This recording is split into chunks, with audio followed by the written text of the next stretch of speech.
Bienvenidos a La Reinita Opina, el podcast.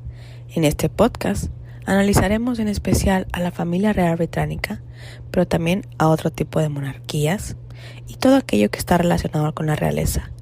Mis invitados, que son casi como mis amigos, nos llevarán a mundos diferentes, nos contarán historias, nos contarán diferentes situaciones, pero sobre todo, mucho venenito arroya. Gracias por estar aquí en La Reinita Opina, el podcast.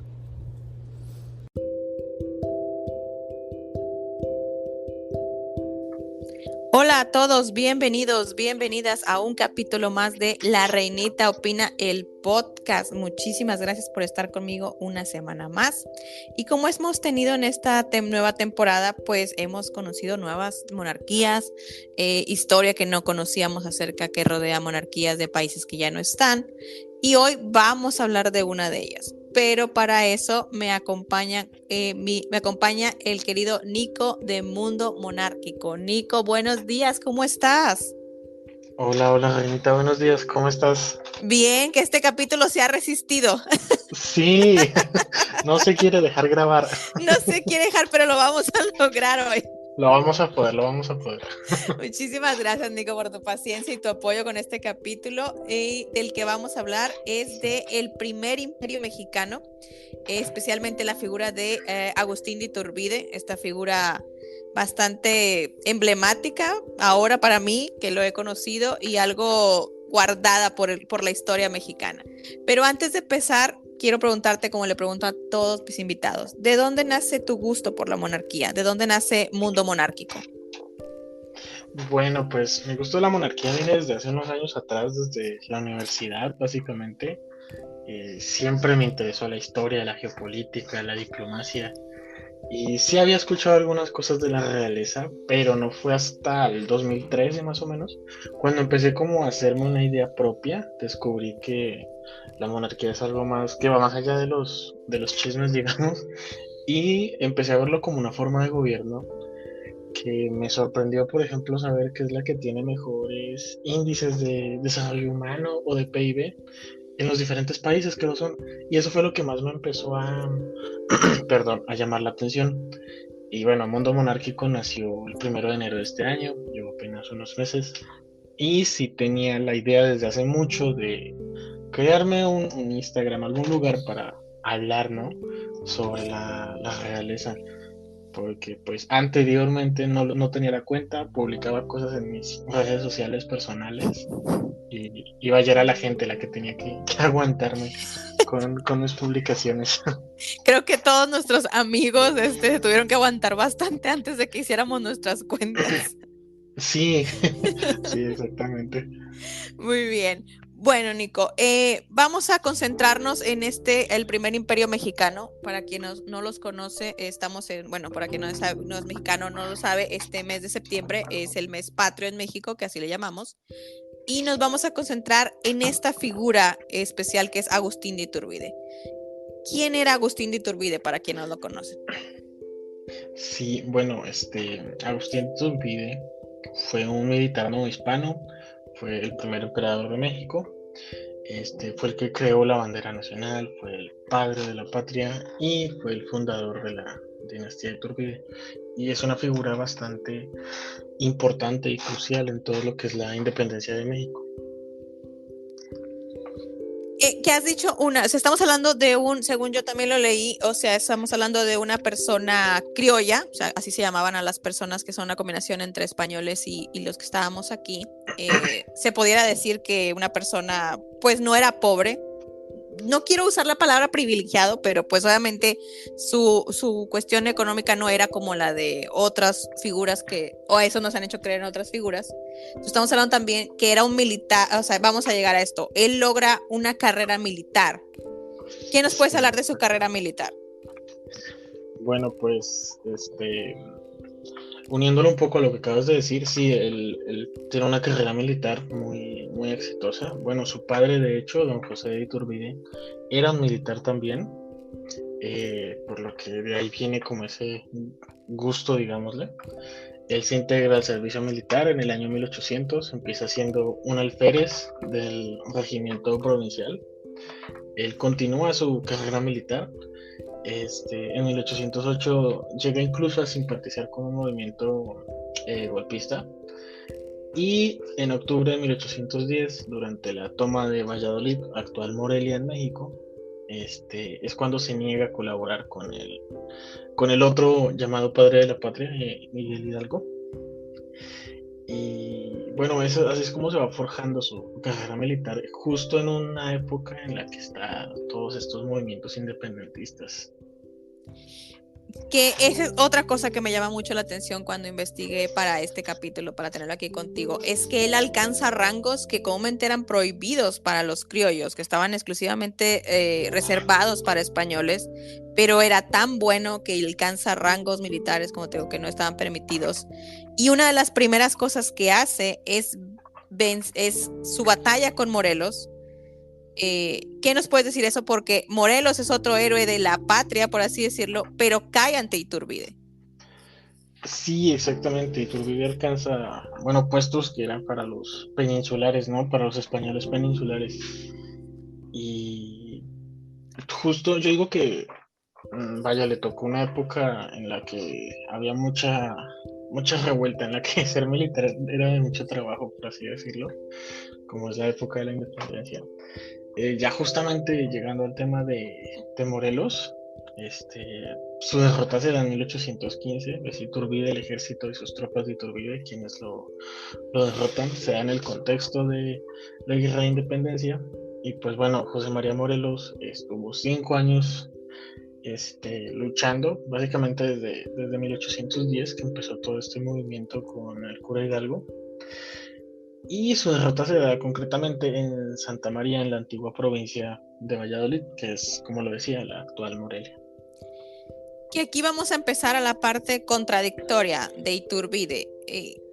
Tú me dices que tienes cierta afinidad o por estos movimientos independentistas que buscan la separación de la Nueva España, México ahora, de España, pero a la vez Iturbide también tenía lealtad a la corona española. ¿No crees que esto es como contradictorio?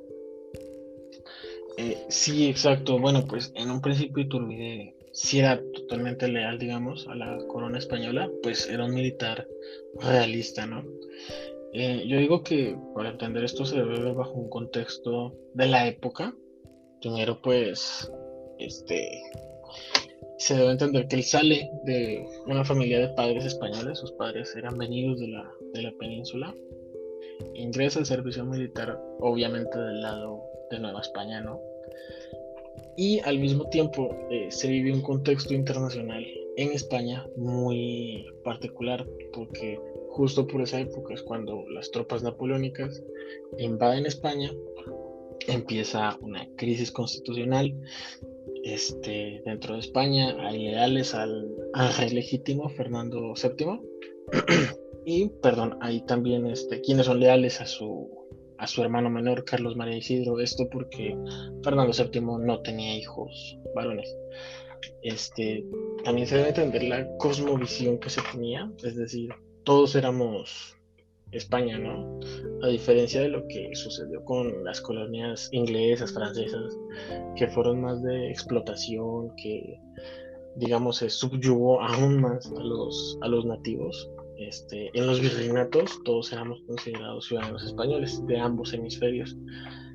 De ahí yo creo que se puede entender un poco su lealtad hacia lo que representa la corona como símbolo de unidad de ambas Españas, pero a la vez su deseo de que la nueva España vaya tenga cierta autonomía o independencia de lo que es la península, cierto gobierno propio.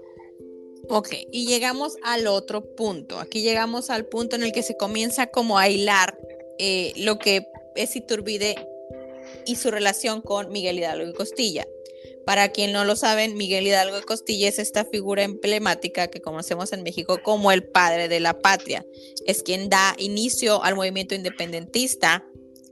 Pero ¿cómo era la relación entre Iturbide y Miguel Hidalgo y Costilla?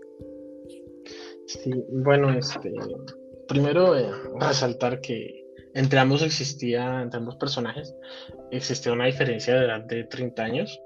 Miguel Hidalgo había nacido en el año de 1753 y Iturbide nace en 1783.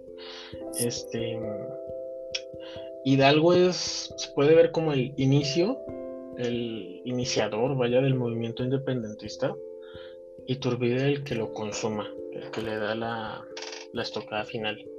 Ellos pues llegan a verse enfrentados obviamente entre sí, sus tropas, sus ideas, todo. Y esto se da especialmente durante la toma de Valladolid en 1810, que lo habíamos mencionado hace un momento, ¿sí? Ok, nos hablas de esta diferencia. Obviamente, la edad hace una gran diferencia en cómo tú piensas Sí. con una persona que te lleva 30 años. Como les digo, la historia en México está contada desde un punto de vista, y ya vamos a llegar a esa parte en la que Iturbide desaparece prácticamente de la historia mexicana. Pero después de su relación con Hidalgo, hay otra relación importante que lo ayuda a consumar, como dices tú, el movimiento independentista. Y quisiera que nos hablaras de eso. ¿Cómo es su alianza con otro héroe de la patria, Vicente Guerrero? Exactamente, y es una alianza bastante importante, diría yo.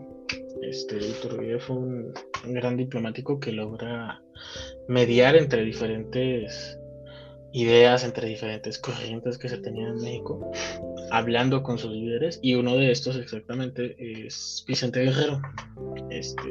Su alianza, su alianza se culmina con el plan de Iguala, el plan de las tres garantías. Pues fue un proyecto político dado a conocer por Iturbide. Se da a conocer el 24 de febrero de 1821. Este documento, pues, que también es conocido como el Plan de Independencia de América Septentrional, se da luego del intercambio de cartas entre ambos líderes, entre Vicente Guerrero y Agustín de Iturbide, en las cuales se puede ver, digamos, como una especie de negociación entre ambos para llegar a este punto medio en el que ambos dicen, bueno, esto es lo que vamos a hacer, en esto coincidimos, y ya, eso se acaba concretando con el encuentro entre ellos dos. Y bueno, es cuando se da el famoso abrazo de Acetampan. Ok, llegamos al punto en que la independencia se consuma, nace este nuevo país independizado de España. Y aquí viene otra contradicción de Iturbide. Tenemos un país independizado de España, pero que nace como una monarquía, y es aquí donde se instituye el primer imperio mexicano. ¿Cómo es que México, este país independizado, nace siendo independiente, pero sigue siendo parte de una monarquía? Sí, bueno, exactamente, ya se llega a la época en la que se independiza ya oficialmente México. Nace siendo una monarquía, yo diría, por varios factores. El primero es que, a diferencia de cómo es hoy día en el mundo, por desgracia digo yo, en ese tiempo casi todos los países, más del 90%, me atrevo a decir, eran monarquías, ¿no? Entonces, era como el movimiento natural, por así decirlo, si se creaba, si surgía un nuevo país. Lo más natural, lo más normal era pensar, bueno, vamos a buscarle un rey, un monarca a este país. Hay sus excepciones, como por ejemplo Estados Unidos, ¿no? Que inclusive, saliendo un poco del tema, ellos también se les llegó a proponer el tener un rey propio, pero bueno, eso es creo que para otro No, capítulo. ese es otro capítulo, pero eso está Sí. bueno, porque aquí ese es otro punto. Aquí la historia, digo yo, para los que saben, yo vivo en Estados Unidos, la historia es, no.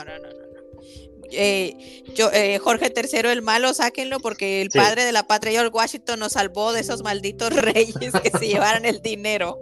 Literalmente, en resumidas cuentas, esa es la historia. Sí, exacto, y a ellos se les llegó a proponer un príncipe prusiano y todo, pero bueno. Sí. Muy bien, ya tenemos otro capítulo, así que va a regresar Nico, va a regresar. Está bien, perfecto. Bueno, nos decías de la monarquía mexicana.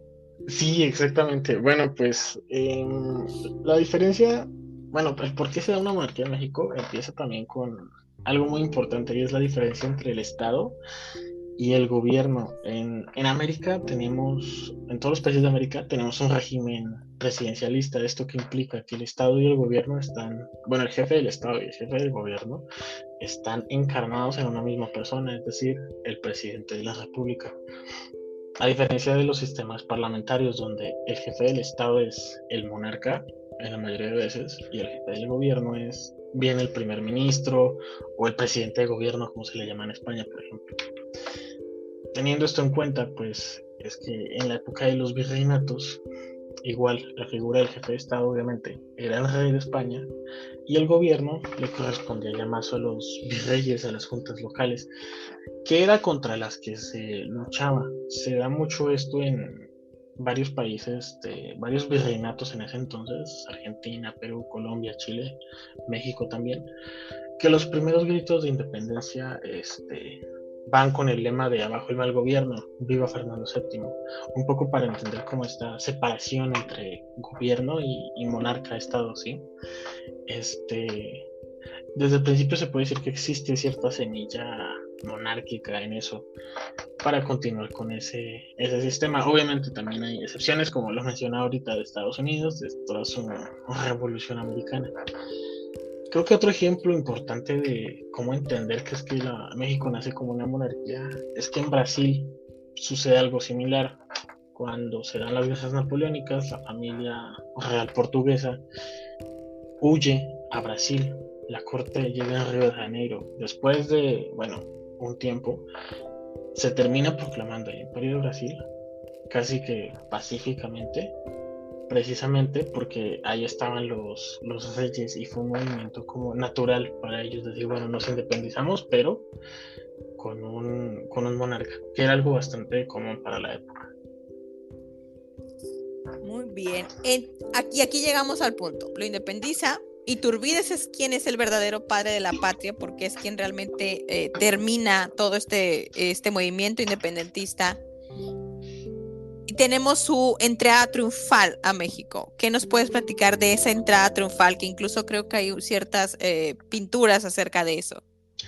Sí, de hecho, y bueno, ahora que mencionas las pinturas, hay varias pinturas muy interesantes, muy bonitas. Se encuentran, personalmente las he visto en el castillo de Chapultepec, muy, muy recomendado para quien esté en la Ciudad de México. Ya que haciéndole un poco de propaganda. Y sí, la entrada del ejército de Iturbide, que se llamaba, perdón, el ejército Trigarantes, el ejército de las Tres Garantías, entra en la Ciudad de México por la calle Bucareli, y sigue su marcha hacia lo que es hoy en día la Alameda, donde está el Palacio de Bellas Artes. Esto como que simboliza que México ya es un país independiente. Inclusive Iturbide también logra negociar con el virrey de Nueva España, el que sería el último. Se llamaba Juan de O'Donoghue. Y ya como que se da la consumación, vaya, de todo lo que es este movimiento independentista que había iniciado más de 10 años antes. Muy bien, tenemos ya la consumación del movimiento, Iturbide entra triunfante a la Ciudad de México y entonces tenemos el problema de lo que tú nos dices. México se independiza, va a ser una monarquía, pero nadie quiere venir a reinar México. ¿Qué nos puedes platicar de eso? Exactamente, sí. Se da que cuando se independizaba en el siglo XIX, cuando se creaba, por así decirlo, un país, como decía, lo normal era decir, bueno, vamos a llamar a X príncipe europeo para que sea su monarca. Sea, por ejemplo, cuando se crea Bélgica, que se crea en 1830. Nada más por poner un ejemplo. Cuando México, perdón, se independiza, Iturbide y los demás independentistas fijan un plan.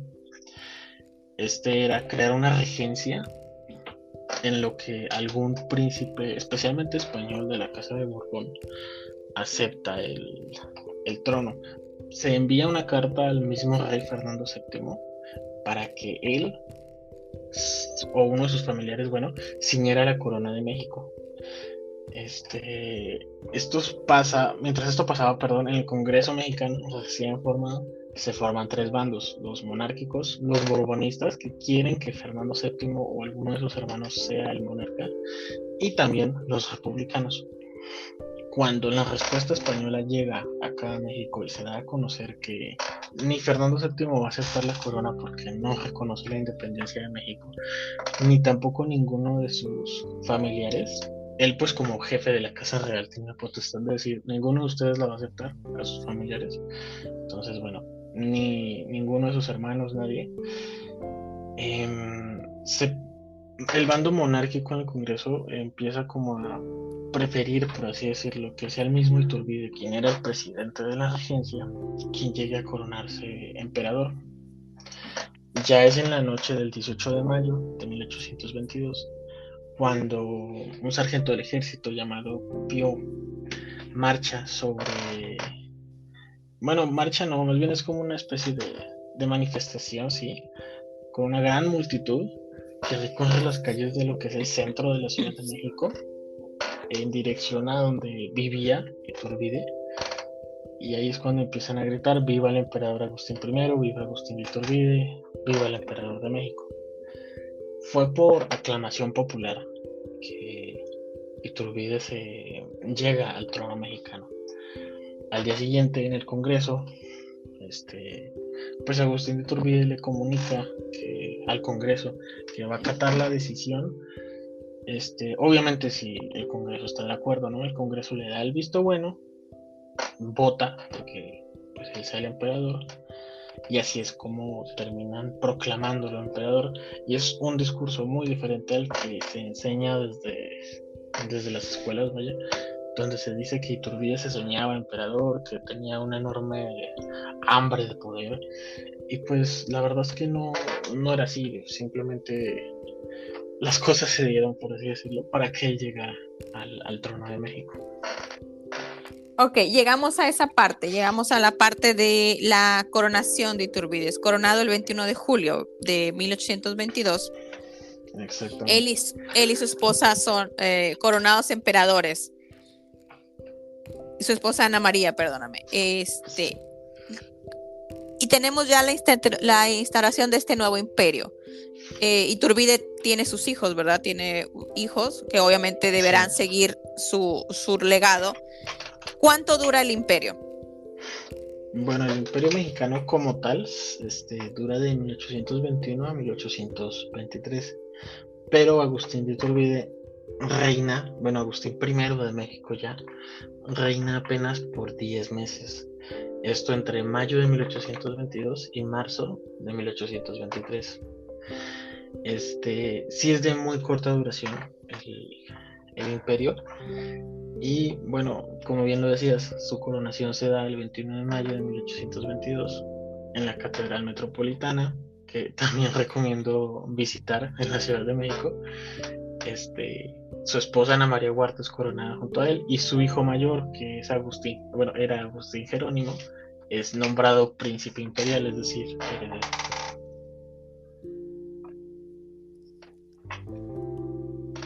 Dura poco, también igual, pasa lo mismo con el Segundo Imperio Mexicano. Es algo extraño que los dos imperios duran muy poco tiempo.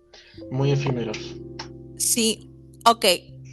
Agustín Iturbide termina dimitiendo a ser emperador de México y se va de México.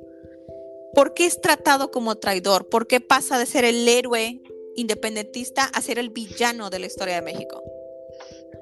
Bueno, para entender esto se tiene que ver más hacia lo que era el Congreso, ¿no? Obviamente Iturbide también llega como una persona muy joven para su cargo, digamos, su posición. Tenía 37, 38 años, si mal no estoy, cuando es nombrado monarca. Sabemos que un monarca es preparado desde su nacimiento para esa posición. Él pues claramente no lo fue. Pero yo digo que la principal causa de la caída y posterior, digamos, trato negativo hacia la figura de Iturbide se da por sectores republicanos en el Congreso, obviamente, también con intereses detrás de lo que era el naciente gobierno de Estados Unidos, que obviamente pues no le convenía para nada tener un imperio, digamos, en su frontera sur, en su frontera oeste por ese momento, y esto iba en contraposición totalmente de lo que es la doctrina manifiesto. Y también tiene algo que no se menciona mucho y es el tema de los masones, concretamente del reto escocés, también tiene ese tema detrás.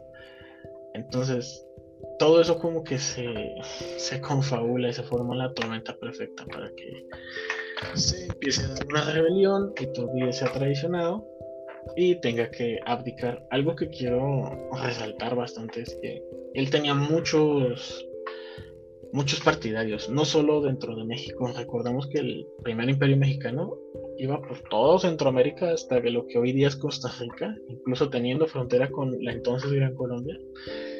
Y en varios sectores de México se dan rebeliones cuando Iturbide decide abdicar. Se dan rebeliones de monárquicos que no van a aceptar una república, pues. Y él bien pudo haber dicho, bueno, nos vamos a la guerra y voy a defender la corona. Pero antes que defender eso, prefiere no derramar más sangre, porque el país venía de una época de bastante derramamiento de sangre. Y dice, ok, yo me marcho y me voy. Y aún así es tratado como traidor o como megalómano.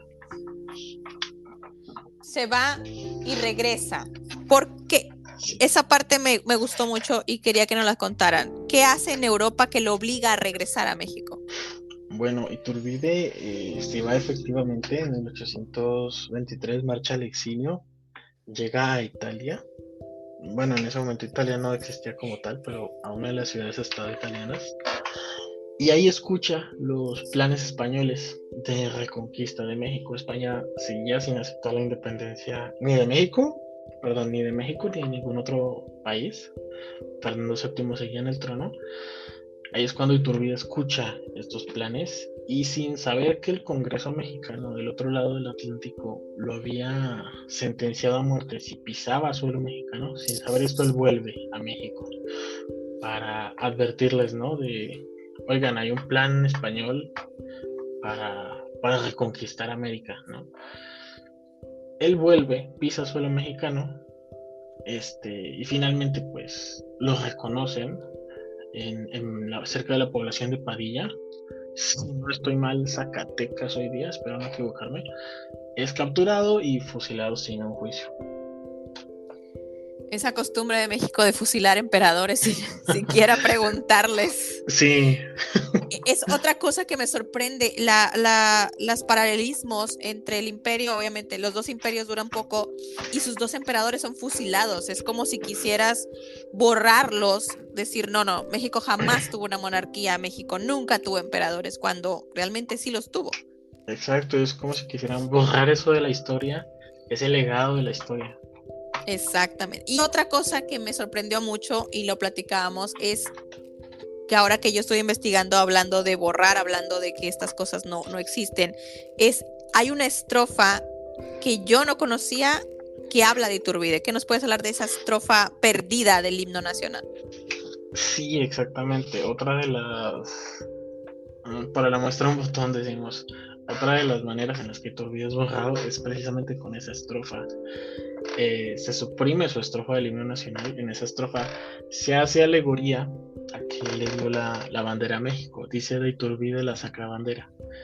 Él, a lo mejor no con el orden actual que tienen los colores de la bandera, pero sí los colores como tal y el lema de la bandera. Él es el quien la idea y se la da al país. ¿Qué otra cosa que, bueno, tenemos Iturbide actualmente, lo último que escuché es que como que sí se le dio al final un lugar, pero no este lugar que yo considero que merece, el lugar que debe ser, que es el padre de la patria, no Miguel Hidalgo. Y llegamos a una parte muy interesante y esta es la parte a la que quería llegar. Iturbide termina con descendencia, o sea, Iturbide tiene descendencia, tuvo sus hijos y todo. En tu cuenta de Instagram, que ahorita también ya vamos a llegar a eso, nos has compartido varias veces acerca de estos descendientes de Iturbide. ¿Qué nos puedes hablar de ellos y sobre todo qué evidencia hay de que sí son descendientes de Iturbide? Bueno, sí, de hecho tiene descendientes y tiene bastantes, tiene 10 hijos en total con Ana María Huarte, con su esposa. De esos 10 hijos hubo varias princesas, vaya, que se convirtieron en monjas. Y de esos 10 hijos voy a destacar nada más 5 y ya llegaré al punto, a su descendencia de hoy día, ¿no? El primero ya lo habíamos mencionado, es Agustín Jerónimo de Iturbide, el príncipe imperial, nombrado por el Congreso heredero de la corona. Él, a la muerte de Iturbide, él pasa a ser el jefe de la casa imperial. Y podría decirse, bueno, es de jure Agustín II de México, ¿no? Aunque obviamente no llega a reinar. Él fue decán de Simón Bolívar. Él llega, pues muere sin descendencia en 1866. Una historia curiosa sobre él también y poco conocida es que en los años 50 del siglo XIX, antes, más o menos unos 10, 15 años antes de lo que sería el Segundo Imperio Mexicano, un grupo de conservadores le proponen a él restaurar el imperio casándolo con alguna mujer indígena. Obviamente esto pues nunca llega a concretarse, ¿no? Ya pasando al segundo hijo, en este caso hija que quiero destacar, es Josefa de Iturbide. Ella es una figura muy importante en el Segundo Imperio Mexicano, pues ella fue dama de la corte de la emperatriz Carlota, fue amiga personal de Carlota, inclusive cuando Carlota vuelve a Europa y ella se queda en México porque, bueno, el gobierno de Juárez le permitió seguir viviendo en México, ellas intercambian cartas, intercambian correspondencia, y ella inclusive es la última hija de Iturbide en morir, ya en 1891, si no estoy mal con la fecha. Luego sigue su tercer hijo que voy a destacar, que se llamaba José Ángel de Iturbide. Él se casa con una estadounidense llamada Alice Green. Tiene un hijo, el príncipe Agustín de Iturbide Green. Él podría ser considerado como Agustín III de México. Ya voy a volver a él, porque voy a mencionar a Salvador de Iturbide y Huarte, el cuarto hijo que voy a destacar. Él se casa con Rosario Marzán. De hecho, de la descendencia de este príncipe es que viene el actual pretendiente al trono de México, pretendiente entre comillas. Él tiene un hijo que se llama Salvador de Iturbide y Marzán, y vuelvo a Agustín de Iturbide Green. Agustín y Salvador son adoptados por Maximiliano y Carlota en el Segundo Imperio Mexicano. Maximiliano no podía tener hijos, y deciden adoptar a estos dos nietos de Iturbide para unificar todo el sentimiento monárquico en México en una sola persona, y para que si el Segundo Imperio llegaba a buen puerto, pues ellos pudieran continuar una vez Maximiliano muriera, ¿no? Esto pues tampoco, por desgracia, llega a darse. Y bueno, continuando con Salvador de Iturbide y Marzán, él se casa con una baronesa húngara llamada Gisela Mikos. La pronunciación ahí sí la verdad que se las quedo debiendo. De ahí nace una hija llamada María de Iturbide y Mikos. Ella, a la muerte de Agustín de Iturbide y Green, que sería Agustín III, podría ser considerada como María I de México. Ella es jefa de la dinastía Iturbide entre los años 1925 y 1949, ya acercándonos mucho más a lo que son nuestros días, ¿no? Ella fallece de una manera muy trágica y horrible en Rumania. Ella muere en un campo de concentración junto con su esposo, pero en un campo de concentración, digamos, nadie de los que son infamemente famosos, sino un campo de concentración comunista, que bueno, eso es otro tema, y ellos también tenían sus horrores, ¿no? Ella fallece ahí en un campo de concentración. Pues el régimen de ese país los consideraba enemigos, ¿no? Porque eran de la nobleza. Ella tiene 2 hijas, María y Ana María. Destaco la segunda hija, que se llamaba María Gisela, perdón. Ella se casa con un varón húngaro llamado Gustavo von Gotzen. Con este Gustavo von Gotzen es que tienen un hijo, el conde Maximiliano von Gotzen Iturbide. Él es quien sería el emperador de México si la historia hubiera sido otra. Es el pretendiente, entre muchas comillas, porque él no pretende ningún título ni nada. Y bueno, sí es algo enigmático y es algo muy curioso. Yo que he investigado bastantes monarquías exiliadas y destronadas, me atrevo a decir que la de México es la única que no tiene una fotografía visible de su actual pretendiente al trono, perdón, en todo el mundo.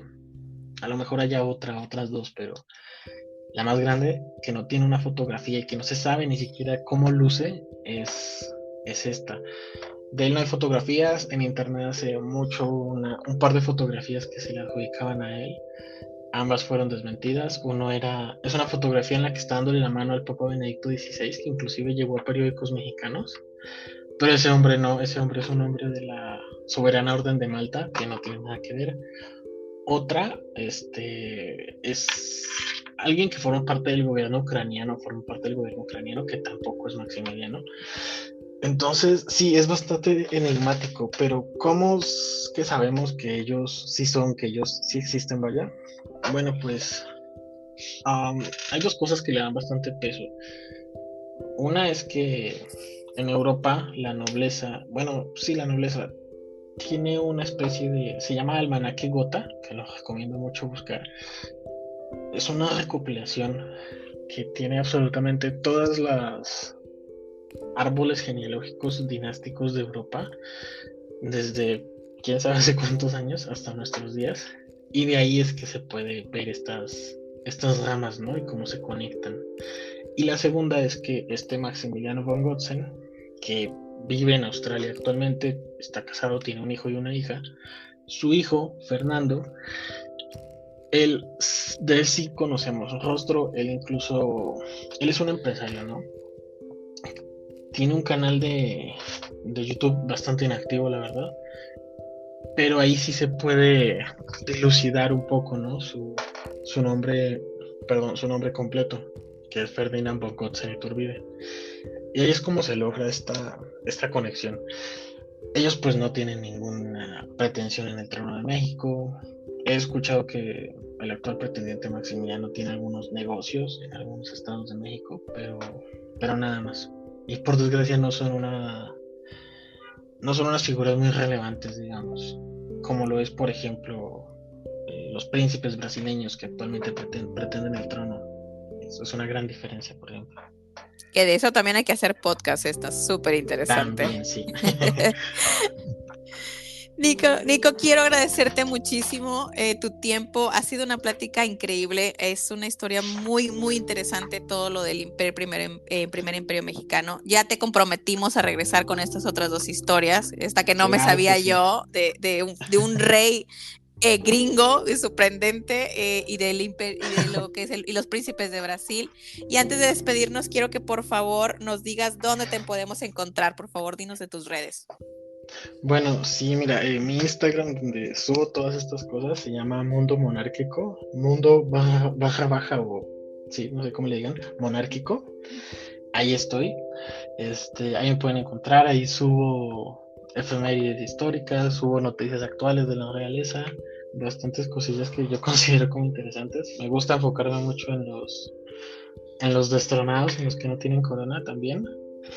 Y bueno, ahí me pueden encontrar. Bueno, ya saben que ahí me encuentran como La Reinita70 en Instagram y está el canal de YouTube de La Reinita Opina. Yo me despido, los veo aquí la próxima semana. Por lo pronto les dejo un besito. Adiós. Adiós.